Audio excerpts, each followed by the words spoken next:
We have a 2016 Duramax.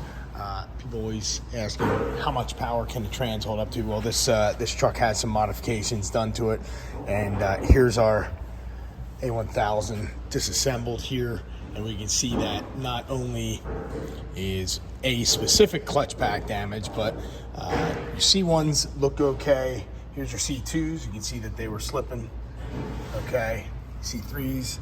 You can see that they were slipping so bad that it actually cheetah spotted or hot spotted the steels. C4s, same scenario. So this transmission, the transmissions are set up, they have a very good capacity. However, when the trucks are leaned on, they will pull through the clutches, whether it's happening on the application process or, it's difficult to say. May not have created slip codes, but during the shift process, that application may take long enough that it will do this.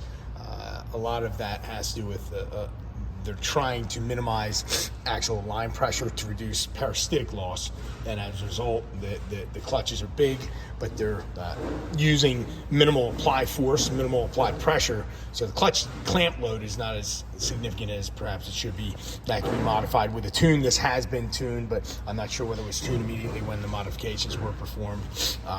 But nonetheless, the C2 clutch pack, there is a different drum assembly available for that, because this tends to be the most problematic area or problematic clutch pack in this transmission.